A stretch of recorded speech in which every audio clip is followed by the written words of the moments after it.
Би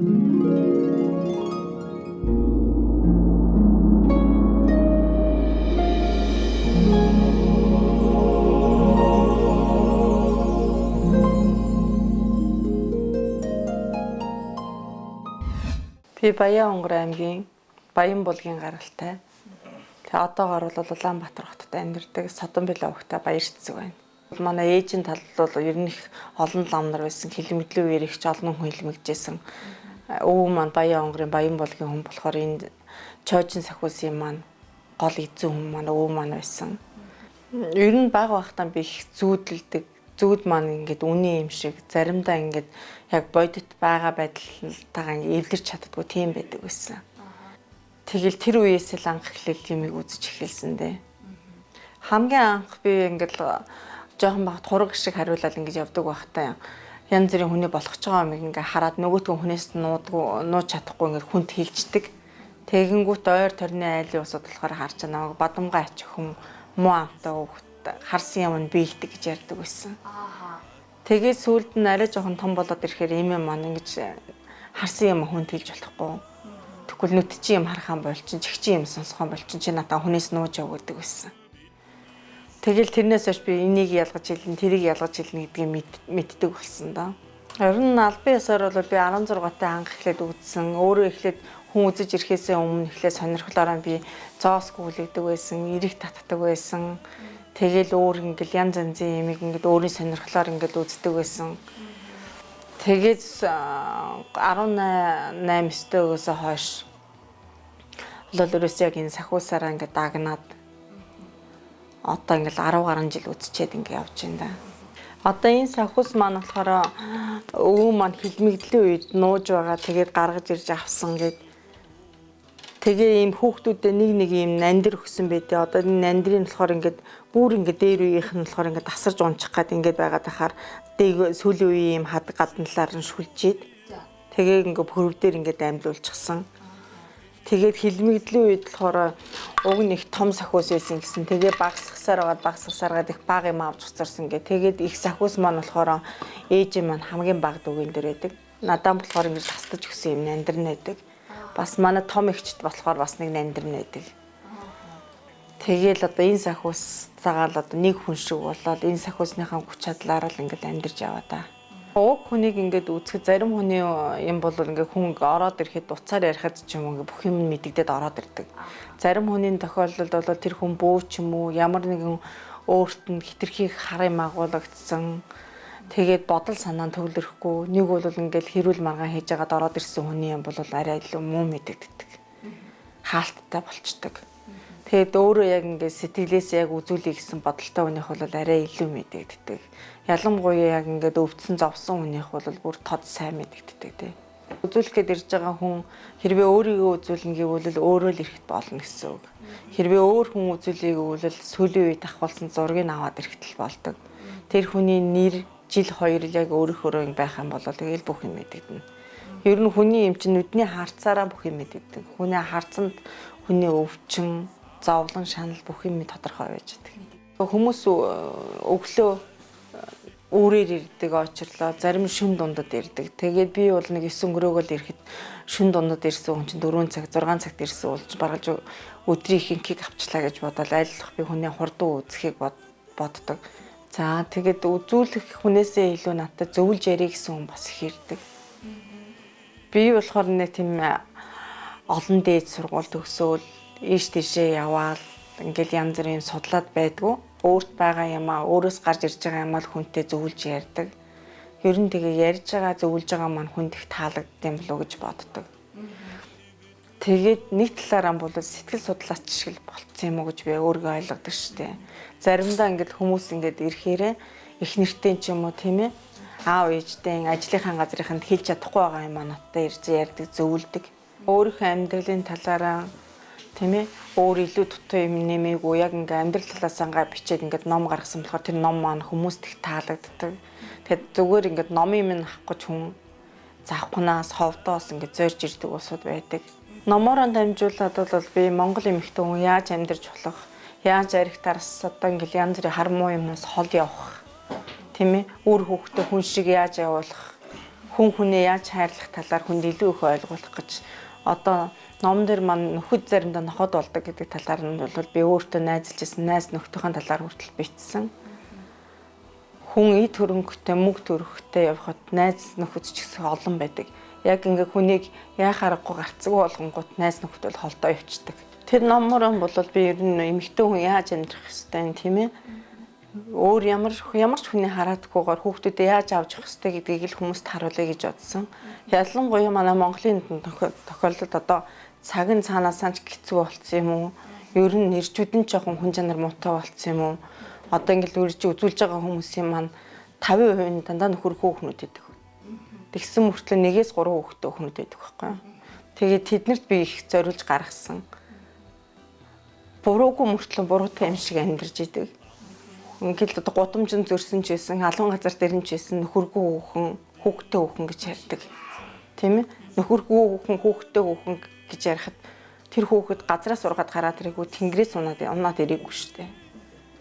Тэр хүүхдэд өвөө нь байгаа, эмээ нь байгаа. Юу ч болоогүй юм шиг хүүхдээ хаяа явцсан эрэгтэй хүн хамаг хэд хөрөнгөө авчаал өөр ямар нэгэн хүнтэй амьдарж байгаа нь хамгийн их гутамшигтай байдаг. Гутамшигтай юм нь олж харахгүй мөртлөө хүүхдийн тэжээтэл зүгээр л чирж яваа хүнийг л буруутан болгоод байдаг шүү дээ. Би өдөрт 30 хүн үзлэхэд 30 хүний 10 нь нөхөргүй хүн байдаг шүү дээ. Би болохоор ингээл номон болол 2 газараар хэвлүүлж гаргадаг. Тэгээд яг хөө тэгээд ирсэн хүнд бол би номоо л их өвдөгдөө. Номын маань уншаад хүн өөрийнхөө ойлголтоор тийм ээ. Хүн өөрийнхөө ойлголтоор юу гэж ойлгож болно. Тэгэхдээ ямар ч байсан хүн зовсны сан жаргадаг, жаргасны эц зовдөг гэдэгтэй эвлэрээсэй л гэж боддог доо. Тэгээд их хүн болж төрсөөд энэ хорвоо дээр амьдарж байгаагийн хувьд үр хүүхдийн ямар ч байсан дээд боловсрал төгсөл нь тийм ээ. Ажил төрөлтэй болоод хань ижилтэй болтол нь ээжийнхээ үргийг сайн гүйцэтгээсэн л гэдэг дээ. Тэгээ ер нь хүнийг ямар хань ижилтэй байгааг гэсэн нүдний харцаар хүнийг тодорхойлж болдог. Сайн хантай, сайн нөхөртэй, сайн эхнэртэй хүний нүдний харц бол өөр байдаг шүү дээ.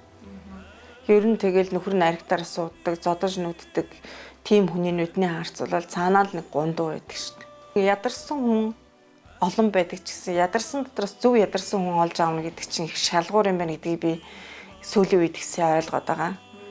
Зүгээр хүнээр ингээл идэж уух юмаа хамаг хоол хүнсэн говц хундраа бэлдүүлчихэл хөдөлмөрлөдгөө ариг дар суугаал буруу үйл хийгээл явж идэг усуд бол их олон болцсон. Тэн дотроос яг жинхэнэ ядарсан хүнийг олж аавна гэдэг бол их хэцүү болцсон. Хүн хүнээ хайна гэдэг шиг хүн хүнээ олно гэдэг их хэцүү болцсон юм уу даа л гэж боддог. Ер нь эмээ маа надад ингэж ярьдаг байсан. Хүн шанах сүү байх юм бол хүнтэй хуваагаа цай чанаад байвал сайхан цай болдог. Хаяг удаа бол тойроо суугаад идвэл амттай байдаг гэж ярьдаг байсан. Тэгээд тэрэн шиг энэ олон түмний ирсэн буян ямар нэгэн хүнд эзэн болж очих ёстой л гэж би боддог даа. Би одоо сүүлийн 4 жил хүүхдийн сургалтын төлбөрийг төлж байгаа. Энэ хавар маань эхний төлсөн хүүхдэд маань төгссөн. Тэгээ нийтдээ би 21 хүүхдийн сургалтын төлбөр төлсөн. Зүгээр жижиг сургалт дамжааг бол тоогоочийн дамжаага, тийм ээ сан техник, тэгэл бус тийм курсүүдийг бол нэг 80 гаруй хүнийг төгсгсөн. Ер нь миний бодол бол ер нь хүн болгон заавал дээд сургалт төгсөх хэрэггүй шүү дээ. 2 дээд сургалт төгссөн мөртлөө ажилгүй гэртээ байгаа хүн байж байдаг шүү дээ. Хүн өөрч чадах юм аа л хийх ёстой гэж боддог. Хүнд нэг л хийж чадах, нэг л амьдралаа залгуулах юм байдаг гэдэгт би өөрөө итгэдэг шүү дээ. Би бол хүнийг болохоор ер нь үзэхээр хүнийг яг өөрийнх нь шүжгээр нь үздэг. Харин заслыг хийлгэхээр хүн гитерхий их юм хийлгэнгүүтээ зүгээр гараа явцдаг улсууд байдаг. Тэгээд би энэ хүн үзэж би энүүгээрээ буцаагаад би оюутан хүүхдийн сургалтын төлбөр төлөөд ядарсан ээжүүдэд гэрээ авч өгөөж энэ хүний эмчилгээний төлбөр өгдөг. Тэгээд тэр талын минь ажил бол их үр дүнтэй явдаг. Олон улсуудаас их талархал авдаг. Олон сургуулийн төгссөн олон ч оюутан хүүхдүүд байгаа.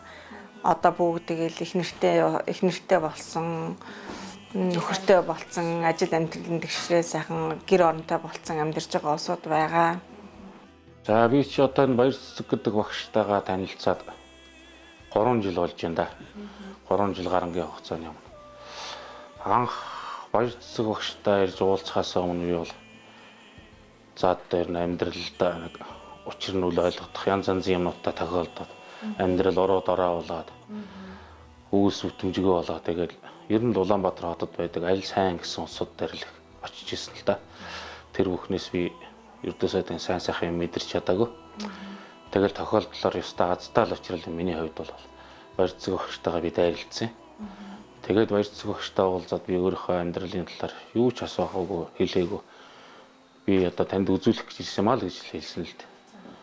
Тэгэл үзүүлэл харуулаад миний амьдралыг тоглож өнгөрүүлсэн одоо бүх юмсыг яг өөрөө нүдэрээ харсан юм шиг л надад буцаагаад хэлсэн л дээ. Та тийм юм дээр тэгж алдсан байна. Ийм үед ингэж алдсан байна та. Ингээл энэ хүнд итгэл бишрэл маань тэр үеэс л их төрсөн юм байгаа. Тэгээд дараа нь надад засал ном хийгээд тэрнээс хойш миний бүтэхгүй болсон бүтлгүй бүх үйлсүүд аяндаа л бүтэж эхэлсэн. Энэ бол үнэхээр миний хувьд бол гайхамшиг тохиолдож эхэлсэн л дээ. Тэгээд энэс хойш багштайгаа би одоо 3 жил гарсан байнгын холбоотой. Багш маань ч гэсэн намайг цааш нь түлхээд явуулчихгүй миний ардаас орол ажил тавиад яаж ийж та гэл миний амьдралд тос болоод миний сэтгэл санааг үнэхээр сайн сайхан болгож гэсэн. Одоо багшийнхаа ач уянаар би орох оронтой, унах унаатай, өөр ингэсэн бизнестэй, гэр бүлийн бизнестэй ингээд сайхан л амьдарч байна. Тэгээ энэ хүн бол миний багшийн ач гавья. Би чи хамгийн анх орж ирэхдээ бол одоо би ингээд таныг эд сураад ирлээ, танд л үзүүлэх гэсэн юм аа л гэж л хэлсэн л дээ. Тэгсэн чинь та наашигаа суугал гэсэн. Тэгээд надаас илүү тэмэрдээс асуугаагүй л дээ. Тэгэл над одоо миний өөрийн сэтгэл зүйтэй байсан тийм бодлуудыг яг харсан юм шиг л надад буцаагаад хэлсэн. Та тийм үе тэгж алдсан байна. Таныг тийм хүн тэгж ер нь ингээд алдсан хорлсон байна гэдэг юм ингээд хэлж ийсэн. Тэгээ тухайн үед бол багш хэлж байгаагаар бол миний хамгийн ойр дотонд байсан миний итгэж хайрлаж явдаг гэсэн асуудал намайг буцаагаад хорлдог л байсан юм байлээ л дээ. Энэ бүхэн чинь ердөөсөө мэдэгдэхгүйгээр л болоод өнгөрд юм байна. Энэ далдын юм гэдэг тэр үеэс би урд нь ердөөсөө бурхан шашин шүтэж байгаагүй л дээ. Ер нь сүсэг байхгүйсэн тий. Тэгэл тэр үеэс эхлээл итгэл маань өөр ирэхгүй л хүн төрд юм байлээ. Тэр үеэс би багшигаа дээдлж хайрлаж ирсэн дээ. Би ер нь 45 насны дээр шинээр амьдрал эхэлсэн. Бүх юмыг шинээр эхэлсэн л дээ. Бүх юмыг яг тэгээс нь эхэлсэн. Тэгээ яг 45 настай хүн яг залуу хүн шиг ирэхэд эхэлнэ гэдэг чинь асар их саад бэрхшээл тохиолдсон юм байна. Тэр бүхнийг давд туулахад энэ хүн байгаагүй байсан бол би хизээч туулж чадахгүй л байлаа. Тийм учраас олон түмэнд хэлэхэд та нар үнэхээр л ямиг ойлгоё, ухаарыг өөрт тохиолдоод байгаа учир бүтээлэг зүйлсээс салъя, мэдрий, энийг юу зөв, юу бурууг нь ойлгоё, ухаарыг гэх юм бол манай багш дээрж уулзсан бол аяндаа л хараа аяндаа бүгдийг ойлгоо. Энэ хүний хажууд байхад ямар их гэгээлэг, ямар их сайн сайхан ямиг бусдад түгээдгийг би энд байх 3 жилийн хугацаанд л мэдэрлээ. Хүн гэдэг ямар байх ёстой юм гэдгийг би хүнээс л суралцж байгаа байхгүй юу. Бусад хаач хинч над тийм хичээл зааж байгаагүй, хинч ярьж байгаагүй. Эцэг их маань ийм над заа сургаж байгаагүй. Тэгэхэд би хөгшөрсөн энэ бүхнийг мэдэрлээ. Ер нь л хүн гэгэрнэ гэдэг юм чинь тийм яг тийм оож цасан тийм том юм биш юм байт юм. Тэгвэл жижиг юмнаас л эхэлд юм байна. Найздаа ирээд бис юм уу зэрсэн миний найз нөгөө 20 жил ингээд уулзаагүй байжгаад уулзахад ирсэн. Яг л миний өнгөрсөн 20 жилиг бол ирсэн. Өөрөө хажууд нь байсан юм шиг надад хэлээд яриад миний найз энэ дээр ингэсэн байна. Тэр үед тийм юм итгэсэн байна. Гэтэхт би бүр шоконд орж ирсэн. Шок гэхэд бол үнэхээр багт нь гайхаад би бүр ингээд. Тэгээд заслаа ялгсан. Заслаа хийлгээл юусаа засал хийж ихэлсэн оройноос эхлээд миний амьдралын одоо болохгүй үтгэхгүй байсан юмнууд яг ингээд хаяанд ингээд гол дэлдэ ороод эхэлсэн. Тэгэл юусаа би заастаа үнэхээр гайхамшигтай минь. Би юусаа би бөөгө өнөөлж явж үтсэн. Би 11 настай хүгээж хүртэл ингээд алдаад тэрнээс хойш ингээд хүн зовлон үцхээр лам хувраг одоо юу гэдгийг те энэ л сайн хүн гэсэн хүн болгон дээр очиж ингэж үздэг юм лээ. Тэгээд би 11 настай хүүгээ алдаад тийм зовлон үтснээс хойш лам хуврагаар яваад тэгэхэд баяр цэцэг шиг юм гайхамшигтай. Үнэхээр тэр олон хүнд бас таарч үзээгүй. Бүх хүнийг үзнэ гэхээр хүмүүс болохоор зарим усад чинь оройн 7 цаг тэгэл 10 цагт 12 цагт хүртэл үзүүлсэн хүмүүс байдаг. Тэгэхээр хүн чинь нартай гэгээтэй багцсан хүний энерги их сайн байдаг. Тэгэхээр өглөөгөөс би өглөө нэг 9-4 хооронд л ер нь хүнийг үзье гэж боддог. Зарим тохиолдолд бол яг жоох оройтуулаад авдаг. Тэгвэл ихэнх үед би өглөө хүнээ үүсгэн л илүү их хэрч хүчтэй. Тэгээд нөгөө хүндээ ч гэсэндээ аль болох тийм сайн сайхан энерги өгж яах гээд боддоо. Ялангуяа үзүүлж байгаа хүний нүдний харцаар бүх юм илэрдэг болохоор хүний зовлон, жаргал, гуниг, гутрал бүх юм нүдний харцан дээр байдаг болохоор бүрэнхий болоод ирэхээр тэр байдал ч гэсэн тийм унтаа өхөө байдалтай болж ирдэг гэж боддог.